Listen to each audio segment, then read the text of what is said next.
शुभ प्रभात छात्रों, मैं आपकी हिंदी की अध्यापिका ममता सिंह हिंदी लोक भारती कक्षा 10वीं से 8वां जो कविता आपकी है गज़ल माणिक वर्मा द्वारा रचित, उसका अध्यापन कराने जा रही हूँ।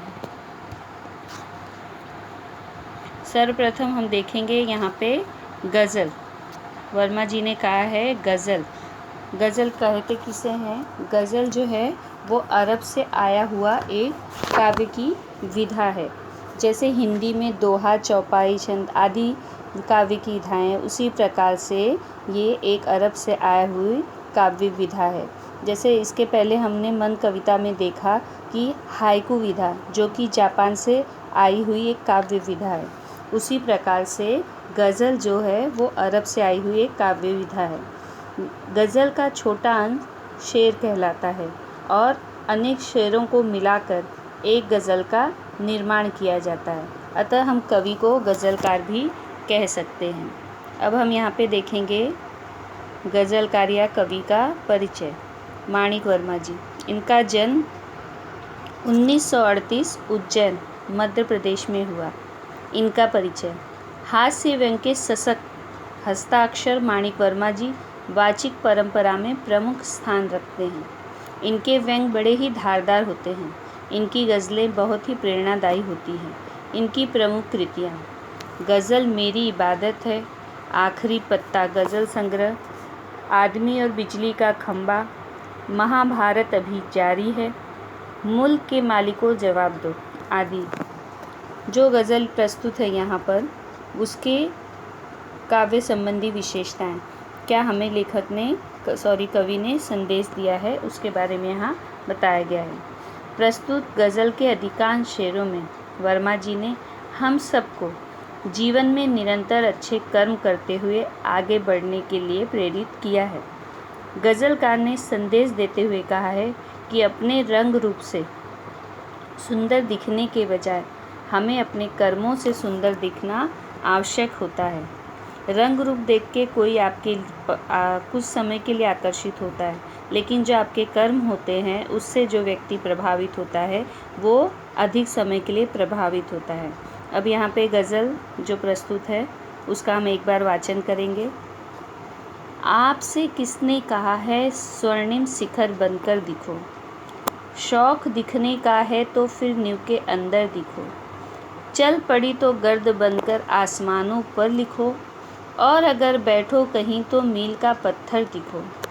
सिर्फ दिखने के लिए दिखना कोई दिखना नहीं, आदमी हो तुम अगर तो आदमी बनकर दिखो। जिंदगी की शक्ल जिसमें टूट कर बिखरे नहीं, पत्थरों के शहर में वो आईना बनकर दिखो। आपको महसूस होगी तब हर एक दिल की जलन, जब किसी धागे सा जलकर मोम के भीतर दिखो।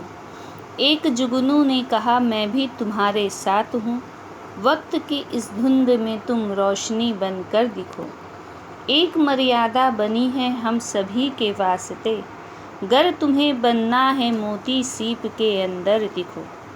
डर जाए फूल बनने से कोई नाजुक कली, डर जाए फूल बनने से कोई नाजुक कली, तुम ना खिलते फूल पर तितली के टूटे पर दिखो। कोई ऐसी शक्ल तो मुझको दिखे, कोई ऐसी शक्ल तो मुझको दिखे इस भीड़ में, मैं जिसे देखूं उसी में तुम मुझे अक्सर दिखो। यहाँ पर देखिए जो कवि हैं माणिक वर्मा जी किस प्रकार से हमें प्रेरित कर रहे हैं। आइए पहली पंक्ति देखते हैं। आपसे किसने कहा है, आपसे किसने कहा है स्वर्णिम शिखर बनकर दिखो, शौक दिखने का है तो फिर नींव के अंदर दिखो। यहाँ पे प्रस्तुत पंक्ति में देखिए, स्वर्णिम का अर्थ होता है सोने के समान सुनहरे रंग का, शिखर। तो यहाँ पे कहना चाहते हैं कवि, किसी भी शिखर के चमचमाते हुए जो होते हैं, जैसे बाहरी से बहुत ही सुंदर और आकर्षक दिख रहा है, उसकी शान की हम लोग प्रशंसा करते हैं, उसकी तारीफ़ करते हैं, लेकिन लोग समाज में इन शिखरों के समान ही सम्मान पाते हैं।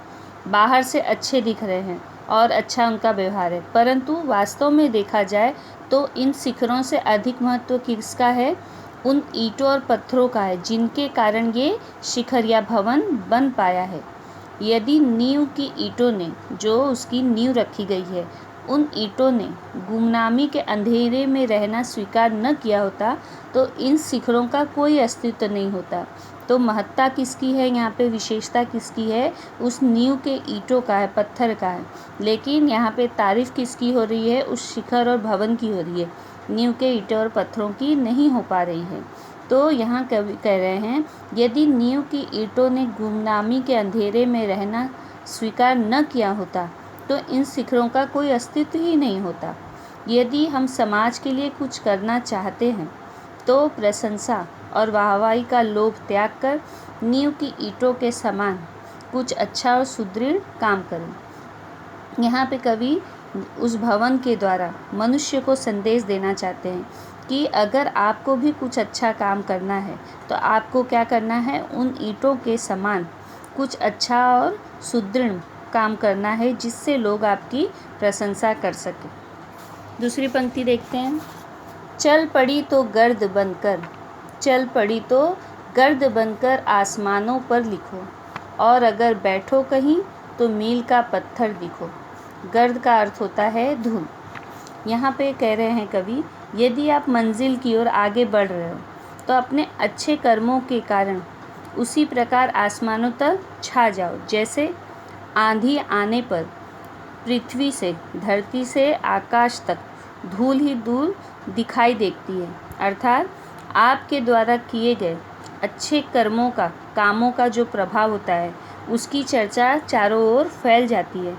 और यदि आप मंजिल की ओर बढ़ते जा रहे हो, आगे बढ़ते जा रहे हो, तो अगर कहीं बैठ जाते हो तो मील के पत्थर के समान बनो।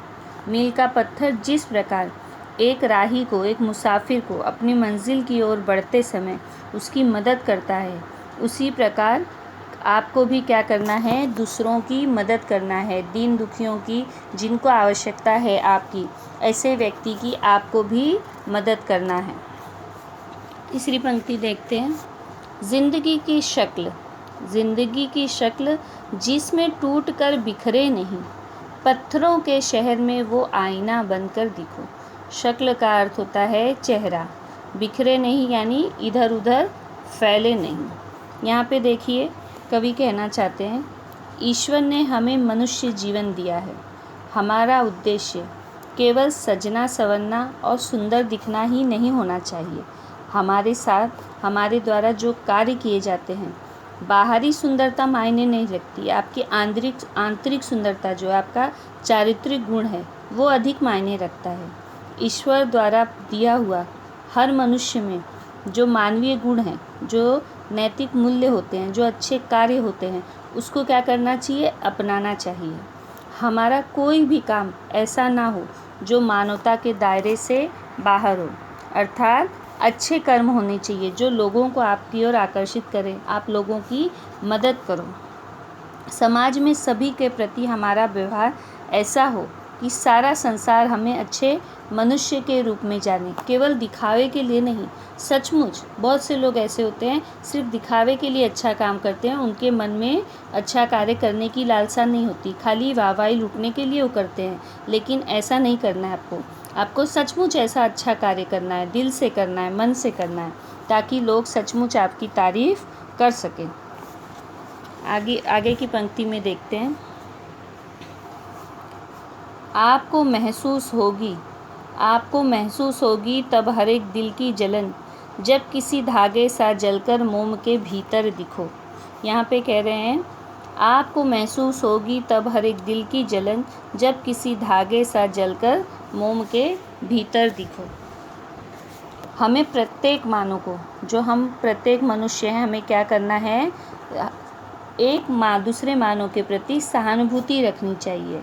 और ये तभी संभव हो सकेगा जब हम उनके हर दुख तकलीफ़ को, एक मनुष्य दूसरे मनुष्य की दुख तकलीफ़ को समझे। कैसे? जैसे मोमबत्ती का धागा सदा उसके साथ रहता है। मोमबत्ती का देखते हैं ना आप जलती हुई, तो धागा वो उस मोम के साथ हमेशा जुड़ा रहता है और उसके साथ जलता है।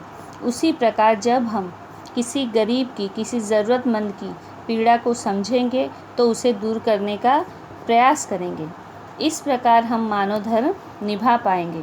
तो यहाँ पे कह रहे हैं कवि कि आप दूसरों की दुख तकलीफ़ को समझो। कैसे? जैसे मोमबत्ती प्रकाश देती है, धागा जो है वो जलता है, उस मोम जलते हुए क्या करती है? प्रकाश देती है, लेकिन धागा भी उसके साथ जलता है। उसी प्रकार प्रत्येक मनुष्य एक दूसरे की सहायता करें। आगे की पंक्ति देखेंगे।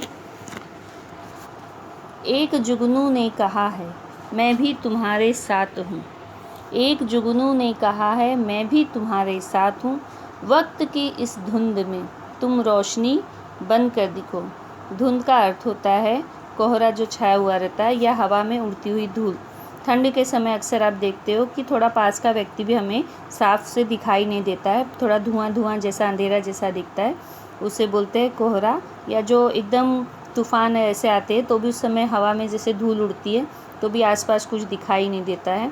अधिकतर कोहरा जो ठंडी के समय होता है, आसपास कुछ दिखता नहीं है, धुआं धुआं सा रहता है, उसको ही कहते हैं। कई बार जो आंधी तूफ़ान जैसा आता है तो हवा में पूरी धूल उड़ती है, आसपास व्यक्ति दिखाई नहीं देता है, तो उसे भी कहते हैं।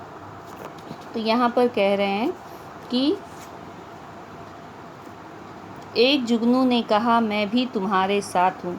वक्त की इस धुंध में तुम रोशनी बनकर दिखो। जब वक्त हमारा साथ न दे रहा हो, हर तरफ असफलताएं किस उस कोहरे के समान, उस धुंध के समान छाई हो, निराशा रूपी अंधकार चारों ओर फैला हो, ऐसे समय में एक छोटी सी आशा की किरण भी बहुत बड़ा सहारा बन सकती है। कैसे? ठीक उसी प्रकार जैसे घने अंधकार में चमकता हुआ जुगनू भी क्या करता है? हमें उजाला देता है और निराशा और हताश से लोगों को क्या करता है? खुश करता है। वैसे ही हम मनुष्यों को भी क्या करना है?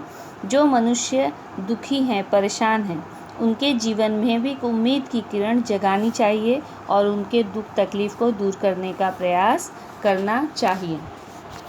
आगे की पंक्ति देखेंगे।